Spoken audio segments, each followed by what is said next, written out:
everyone. Road to Boston Day 11 is here. I'm Coach Kyle of Freedom Running Club, and today we're going to be talking about one really key thing when it comes to the Boston Marathon. This really applies to almost every marathon that you're ever going to go to and participate in, but Boston Marathon really rewards people who are patient early.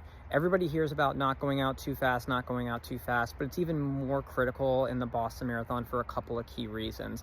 One, most primarily, pretty much all downhill for that first little bit, and you can really get yourself into a bad situation in terms of heart rate and things like that. And also that eccentric, we talk about how downhill really does have a little bit more of a toll than people realize in terms of muscle fatigue.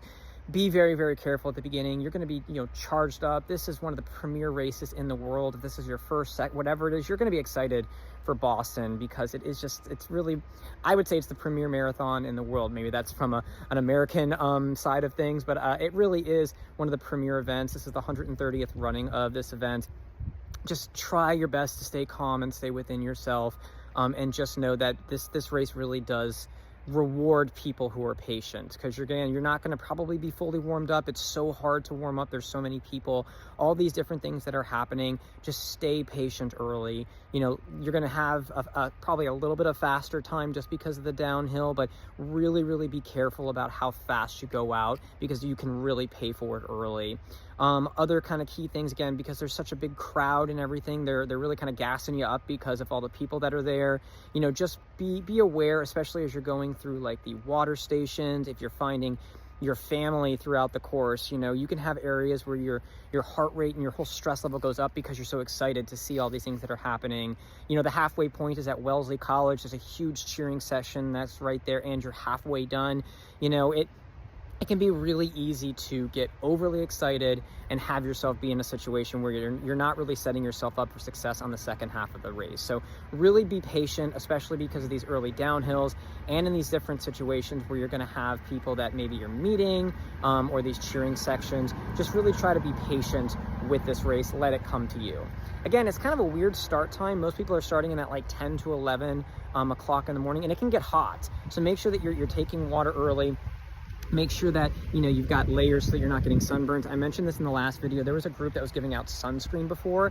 That might be a good thing for you to even take if you're someone that would like to have that while you're out there. But essentially, just make sure that you're just being very patient, and being weather aware in terms of the sun that's out there, because it's going to be on you for a while you're out there. And also being patient, because obviously all the big hills in this course is in the second half. It's really known for that, Heartbreak Hill and all that. As you're getting into Boston, as you see the sit-go sign as you're going by Fenway Park and everything, all that's going to be uphill. You will be very, very happy that you saved a lot of time, a lot of energy, by going out at a more relaxed pace.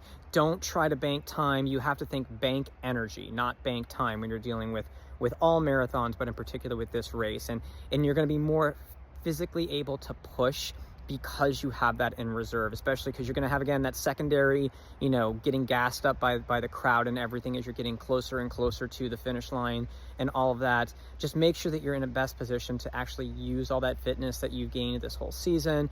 Don't go out too fast. Just be really, really patient with it. Let the race come to you.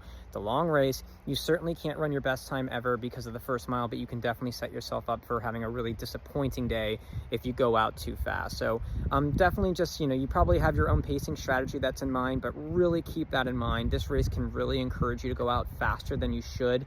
It really rewards people who are patient. So if you have any questions maybe about a pacing strategy or anything about staying relaxed and within yourself, you can ask those in the comments down below, and I'd be happy to answer all of them. But again, the big thing, banking time doesn't work in these races. Banking energy works in these races. Make sure that you're kind of taking that philosophy into the race, and you're going to have all the energy to kick the way you want to at the end.